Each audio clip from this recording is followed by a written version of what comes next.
over 1,000 Russian occupiers killed in the last 24 hours. Russia says it took Kupiansk. What's really happening? Stay tuned for frontline updates. Trump to impose hard sanctions on nations doing business with Russia. And Germany boosts military aid to Ukraine with extra 150 million euros. Zelenskyy to sign historic deal. France sends jets, missiles, and air defense power. On the front line, there were 195 combat engagements for the last 24 hours. According to the General Staff of the Armed Forces of Ukraine, Russian forces attacked Ukrainian defensive positions 66 times in the Pokrovsk direction. Defense forces repelled 27 enemy assaults in the Kostiantynivka direction and 17 in the Lyman direction. Ukrainian defenders also fought off more than 20 enemy attacks in the Alexandrivka sector and about 15 assaults in the Melitopol direction. The total losses of Russian occupation forces have now exceeded 1,159,000 personnel. Of these, 1,160 were eliminated in the past 24 hours. Russians also lost 2 tanks, 3 armored fighting vehicles, 17 artillery systems, 2 air defense systems, 1 multiple launch rocket system, more than 200 operational tactical UAVs, and over 70 units of automotive equipment. The General Staff of the Armed Forces of Ukraine reports that near Pokrovsk, defense forces detected and neutralized enemy groups across 26.5 square kilometers. Enemy losses there amounted to 60 personnel and 16 pieces of military equipment. Russian troops are still trying to advance in small groups. With late autumn setting in, they often use fog and rain as cover, attempting to slip forward unnoticed and dig in wherever they can. Once they build up enough manpower, they launch new attacks. However, Ukraine's defense forces are fully prepared for this tactic. In Zaporizhia, Ukrainian troops are also hitting Russian troop concentrations, firing positions, and rear areas. According to the General Staff, Russian losses in 2025 alone have already exceeded 360,000 personnel. The Atesh guerrilla movement reports growing desertion and mounting Russian losses near Pokrovsk. According to their information, the situation for Russian assault units in the Pokrovsk-Mirnorad area is deteriorating rapidly. Cases of abandoning positions are becoming more frequent, and the occupiers are facing serious problems evacuating their wounded and dead. Enemy logistics and troop rotations in the area have also slowed down significantly. Atesh also helped slow down Russian military rail convoys in the Zaporizhia sector. Guerrillas carried out a successful sabotage operation near Novobogdanivka in the Melitopol district of Zaporizhia region. During the night of November 16th, they set fire to a relay cabinet on a key stretch of railway. The sabotage instantly halted the movement of Russian military trains. This allowed Ukraine's defense forces to quickly deliver precise missile and artillery strikes on the immobilized targets, the Atesh movement reported. Ukraine's defense forces control most of Kupiansk, while Russian troops in the northern parts of the city have been cut off from supply routes. This was reported by the Joint Forces Task Force.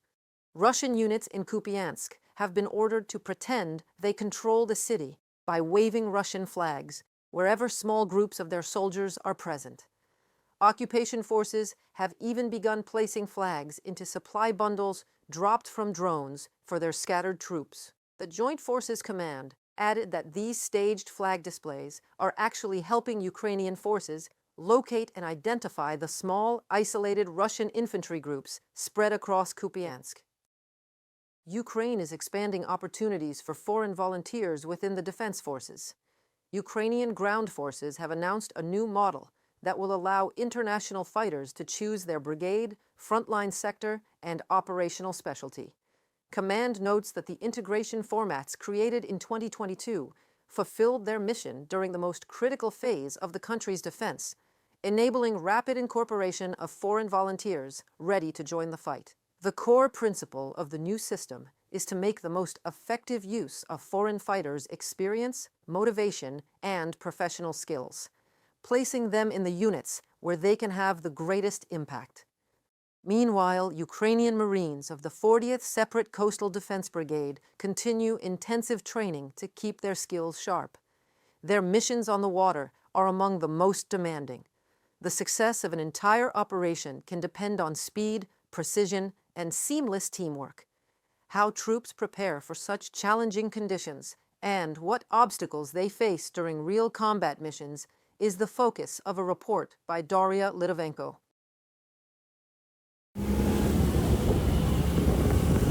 Landing on shore, orienting on terrain, and securing positions. Fighters of the 40th Separate Coastal Defense Brigade of the 30th Marine Corps are practicing amphibious assault skills. You are on occupied territory. Disembark and repel the enemy. Every movement must be honed to automatic perfection. This is not just physical training, it's the ability to act quickly, silently, and precisely. On the direction we operate, dynamics and speed play a huge role. We work a lot on the water, at night, in bad weather, and so on.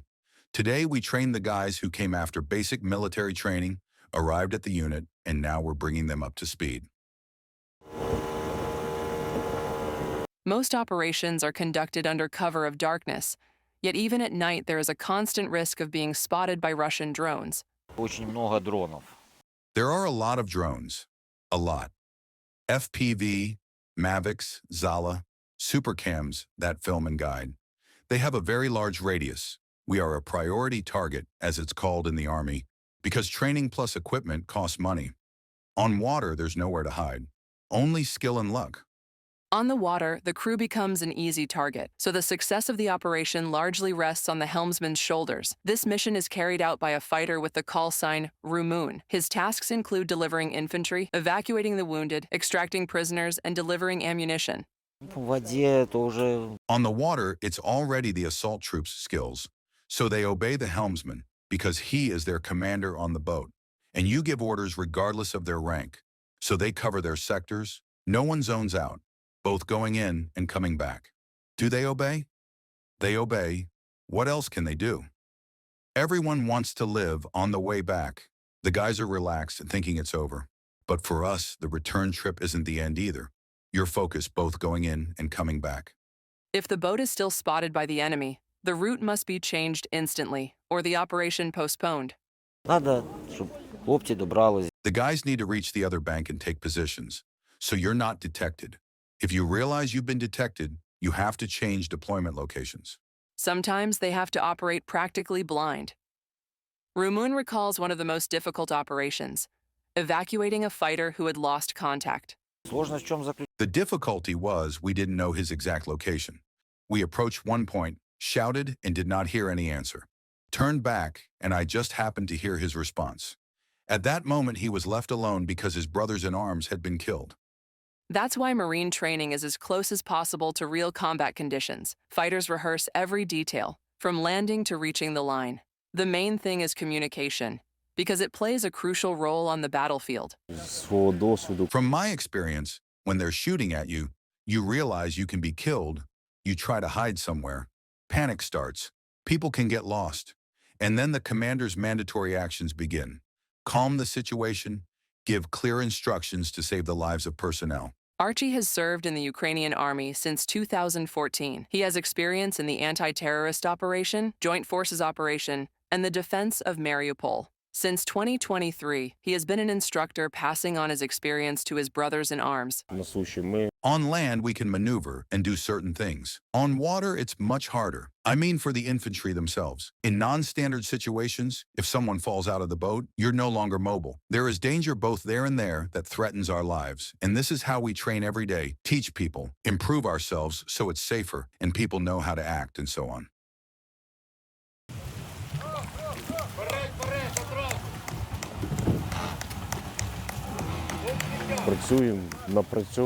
We work, we train, we teach, and we will keep doing it with our last strength.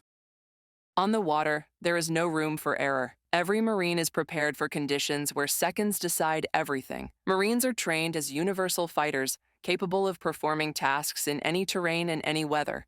Reported by Daria Lidovenko, UATV News. President Volodymyr Zelenskyy signed a historic agreement in Frevs, covering missiles, air defense systems, and combat aircraft, Reuters reports. During his visit to Paris, he held talks with French President Emmanuel Macron as both countries prepared a 10-year strategic aviation agreement. The deal is expected to include the delivery of Rafale multi-role fighter jets to Ukraine. The two sides signed an additional agreement on supplying more SAMP-T air defense systems, together with missiles and counter-drone technologies. Earlier, Zelenskyy announced that Ukraine and France were preparing a historic pact to strengthen Ukrainian combat aviation and protect the country's airspace. The document is scheduled to be signed today, November 17th, in Paris. After France, Zelenskyy will travel to Spain, where the discussion will continue on further reinforcement of Ukraine's air defense capabilities. France and all of free Europe are with us. The United States and other countries around the world are helping us, from Canada to the nations of Asia, from Japan to the countries of Latin America. We have created one of the largest coalitions for the defense of life. Unity works, and that is precisely why we are able to shoot down Russian missiles, why we are able to stop Russian assaults on the front every day.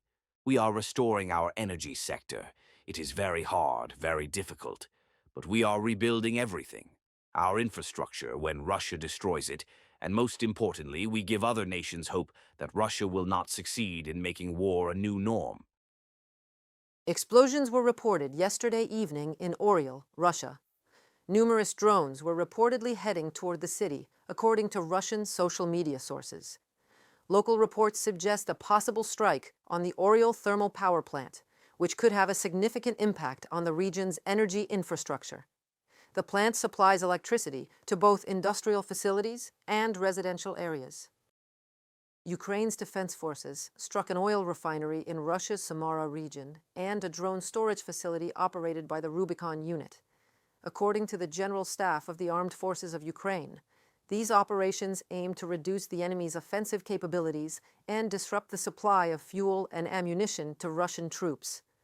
The target included the Novokuybishevsk oil refinery, which processes nearly 9 million tons of crude oil per year and is one of the main producers of jet fuel. Ukrainian forces also destroyed Russian drone storage bases and a pumping station in temporarily occupied areas of Donetsk region. Meanwhile, international pressure on Russia is set to increase. U.S. President Donald Trump announced plans for tough sanctions against any country doing business with Russia. Speaking to journalists, he confirmed that Republicans are working on legislation to intensify economic pressure on Russia through its trading partners, an idea he says he personally proposed. This move adds a significant economic dimension to the ongoing efforts to curb Russia's war capacity. Well, I hear they're doing that, and that's okay with me. They're passing legislation, or the Republicans are putting in legislation that very tough, it's sanctioning, etc., on any country doing business with Russia. They may add Iran to that, as you know. I suggested it. So any country that does business with Russia will be very severely sanctioned. Germany will provide an additional 150 million euros to the PURL initiative, German Defense Minister Boris Pistorius announced at a press conference in Berlin. Under the program, NATO European countries and Canada pool around 500 million euros each month to purchase American weaponry for Ukraine. Pistorius' statements came after a summit in Berlin, attended by defense officials from France, the United Kingdom, Italy, and Poland. EU Foreign Affairs Chief Kaja Kallas was also present, and Ukraine's Defense Minister Denis Shmyhal joined via video link. At the conclusion of the meeting, participants reaffirmed their commitment to supporting Ukraine and called on Moscow to immediately cease hostilities. Considering that the aggressor responds only to force, Kallas emphasized that frozen Russian assets should now be transferred to Kyiv. Ukraine will need more funding next year. There are several options, but using immobilized Russian assets is the most clear-cut way to sustain Ukraine's defense. It is also the way to show Russia that time is not on their side. Supporting Ukraine is a bargain compared to the cost of Russia's victory. Wars are lost by whoever runs out of money or soldiers first. That is why we continue to apply pressure on Russia with sanctions. Work is going on the 20th package of sanctions, and sanctions clearly work better when they are matched by our international partners. The latest US sanctions are already depriving Russia of revenues that it uses to fund its war. Ukrainian Foreign Minister Andriy Sybiha said the international community has the tools to pressure Russia into ending its war against Ukraine, but a new approach is needed. He highlighted the urgent need for swift and sufficient funding for Ukraine's defense industry, which has become a global model of innovation. With proper support, Sybiha noted, Ukraine could produce up to 20 million drones next year. Putin will have to stop this war when two factors are in place. He won't have the illusion that he can somehow eventually win on the battlefield. The price of continuing the war for him and his regime will exceed the price of stopping it. Collectively, the international community has enough capacity to force Russia to end this war. The modern arms race is not about nukes. It is about millions of cheap drones. Those who can scale up production quicker will secure peace. Andriy Sybiha, Minister of Foreign Affairs of Ukraine, on X social network. This was News Digest. Stay sharp, stay focused. And we'll meet again in the next report.